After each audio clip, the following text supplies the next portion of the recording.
Alright, time for another driftphysics.com, debatephysics.com also. Just checking the settings. Video presentation. So I thought I'll start with just a comparison of two experiments. And the fact that in all these conversations there hasn't been any explanation for how the theory of 1/2 mv squared survives. You know, these simple comparisons of pretty hard to, there's no flaw in the simplicity of the experiment, so you can't really say anything except, yes. It's pretty much indisputable, solid evidence. Logic and reasoning can't go anywhere but to conclude 1/2 mv squared is not a real statement. And then I'll do, this bars me another fake video, so I guess I'll do a quick rephrase of that and just point out how, garbage. Alright, so you have two experiments. One of them is this idea that you're going to drop something, okay, one distance, and then the other way, and you're going to drop something from 4 distances, okay, and the argument that this would create twice the velocity, okay, not 4 times the velocity. So it's 4 times the distance, but it's only twice the velocity, and it in fact takes twice the time. So when you drop 4 times the distance, it is twice the time, okay, that it takes it to drop that 4. Now their argument is that if I dropped 4 pounds 1 foot or 1 pound 4 feet, that would be the same energy by their crazy, silly nonsense theory. All right, and no, it's only twice, because it's only twice the velocity, that you're giving an object if they were the same mass. And so it's 1 mass at twice the velocity is not the same as 4 mass at 1 velocity. Doesn't work. Isn't the truth. Alright. And then the experiment that I would argue that just proves decisively that it can't be the truth is that you can put the 4 mass, okay, we'll illustrate it as 4 objects, and then you can have a 1 mass 4 distances, okay, from the, these are 4 distances, yeah, okay, so it's not a, here's your fulcrum, okay, yeah. The fact is that these things will move in equal times now because they're stuck to each other. So the 4 distances means that you're going to have 4 velocity here. Okay, 4 times for every movement here, there's 4 times the movement here in the same amount of time. So there's not this time difference, obviously. So this is a 4 velocity and a 1 object at 1 velocity. Okay, 4 objects at 1 velocity. Sort of demonstrating that the fact is, okay, is that this is the equality. This is what's truly equal. That you can have a 4 like if we use the same mass, we could figure that mass of 1, okay, at 1 velocity would be the same, no, at 4 velocity. So 1 mass at 4 velocity, okay, is the same as 4 mass, okay, oh, Jesus.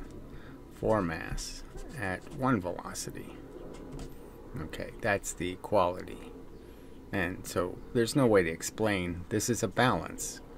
And it's basically, you can cause it to oscillate by just injecting some energy. And it'll oscillate for 100 times, going back and forth, and demonstrate that the only thing different about the one side of the lever from the other, or the motion of the lever, is the fact of these masses moving these velocities. So you could just basically say, let's just take the lever out of the experiment because it's neutral, and you have 2 objects oscillating. You have a 1 mass at 4 velocity and a 4 mass at 1 velocity, and that's the equality. And so momentum completely works. Momentum can be understood to work in the other example. So momentum is consistent. You conserve it. It explains reality. Okay, and there's just, I don't think there's any logical way to defeat that. The difference between this gravitational example here and this one is the fact that this one allows this to take twice the time, which means it's only half the velocity, where this requires it to move 4 times the distance, and therefore in the same time, and be 4 times the velocity. You can't move this, anything movement here, again, is going to be 4 times the movement over here. It just guarantees that equality, and the fact that it balances in this state, pretty much, like I said, what's the explanation for how this is lying? How is the lever cheating the truth? How is it not revealing that this really has, what's their prediction? Well, they say it at least has twice. They might say it has 4 times the energy here, and obviously it doesn't. I think obviously.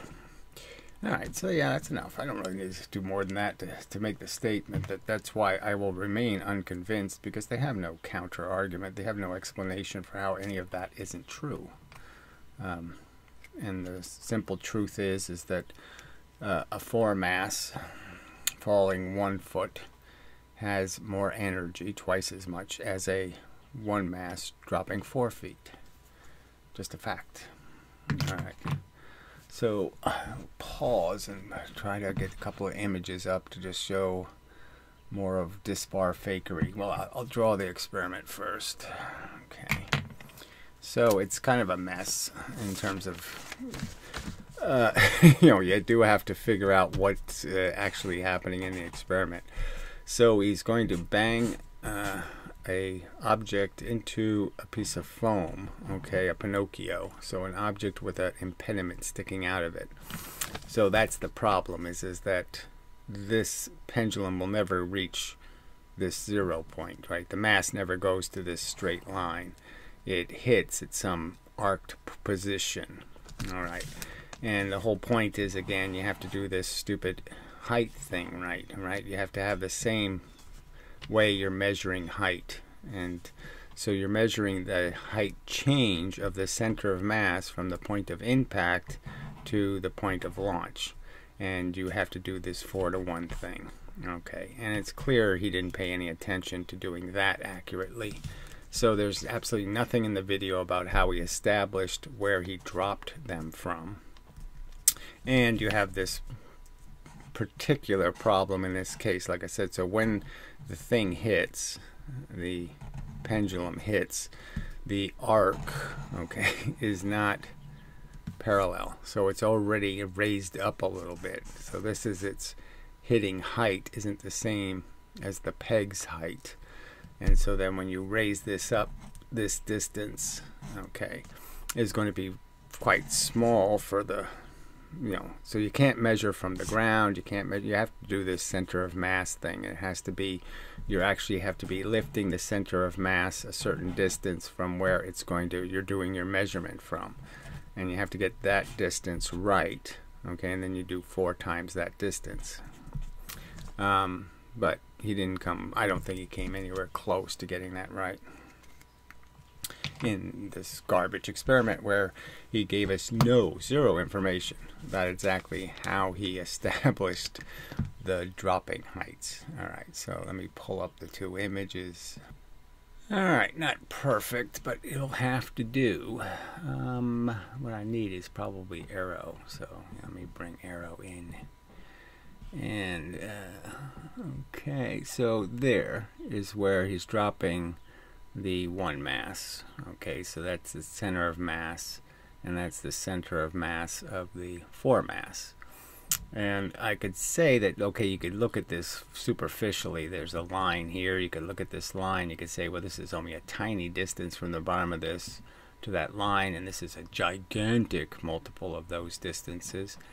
Now there's another line in the background. You can see that it sort of lines up with the center of this mass, and clearly this is much higher than 4 of those distances, so it doesn't match that way. we know the hitting point is like right about here, you know, where this peg is. That's where the line is for it to hit. So we know that the falling distance for this thing is like this much, like a, you know, tiny, really. Come on, arrow. You know, so we're talking about like a, I don't know how to describe it, a little, this much distance. And then we have this whole distance over here. So it's just seems way out of whack in terms of the height that he's dropped them from. So again, just bullshit. And the fact that he gave us, the video has no information about how he figured out where to position these objects to drop them, when we've had all of these conversations about how important it is to get that right and blah, blah, blah, blah, blah. And zero information in the video. So just indicates that he didn't really pay much attention, and clearly there could be a gigantic, what looks like a gigantic error to me in the height. The height's a lot more than 4 times the raised height of this object. It's not above, like I said, if you could see the target. See, is there some way I can make it so you can see the target?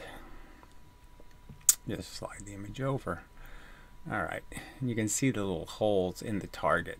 And you can see that this center of mass isn't very high above those holes. Alright, you know, it's just barely, the bottom of the peg is almost where the hole ends up being. So you can see that the height above that hole is not very much.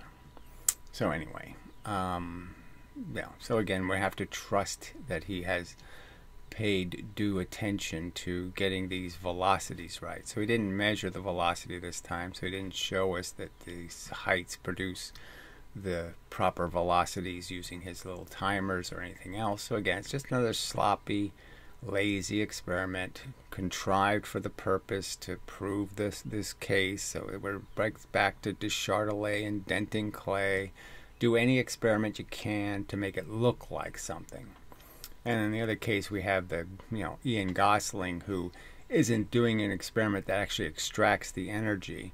So he's just basically arguing that the only case I'm going to count is when you shoot objects straight. When you shoot them straight, okay, I know he's going to discount that one. Then the object goes twice as far.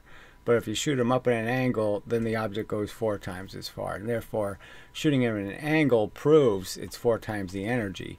But shooting it straight proves nothing. Somehow shooting it straight isn't just as good a proof that it's only twice the energy, when obviously in both cases you aren't extracting the energy, so you're not detecting energy. You know, too stupid. So anyway, so just bullshit.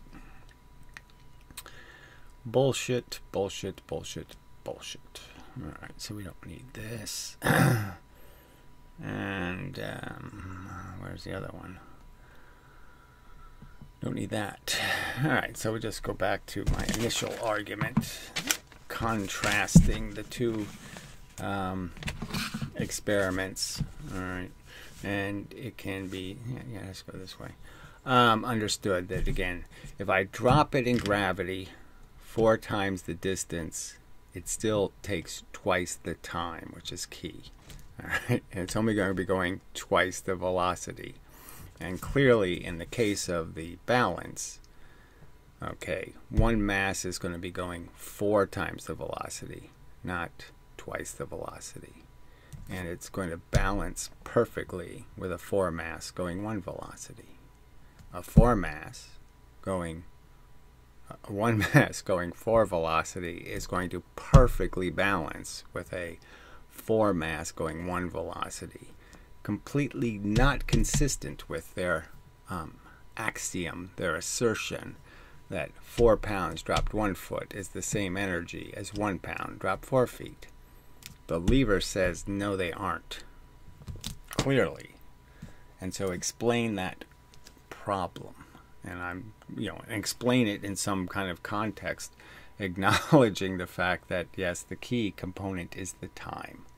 Twice the time in this case. Same time in this case. 4 times the distance in the same amount of time. That means it's 4 times the velocity. Alright. So anyway. Till the next time and such and so forth and whatnot. Blah, blah, blah, blah, blah, blah. Oh yeah, I do have some comments by that asshole 32 something or other something guy. Anyway, and so I blocked. You know, he's just a time waster. So he's not on the subjects, and he just keeps using all this obscure references to nonsense and bullshit. And you know, so he wants to argue all of physics.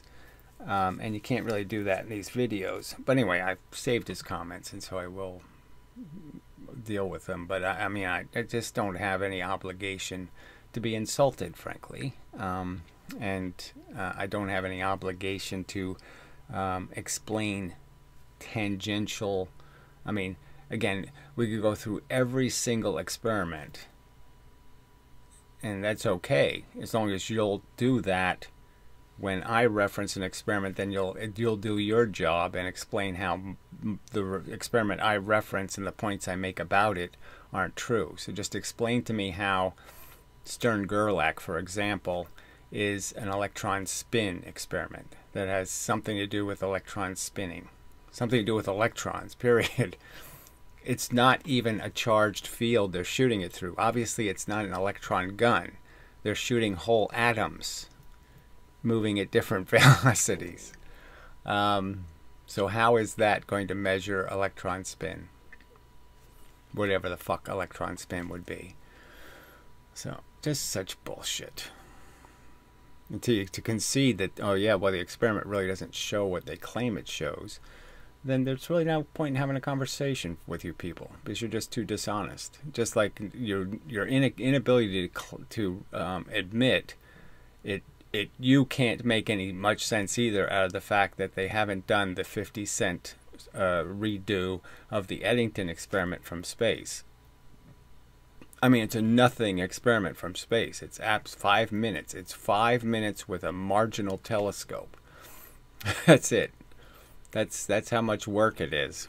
5 minutes with a marginal telescope, and they haven't done it from space. You explain to me why. They haven't even attempted.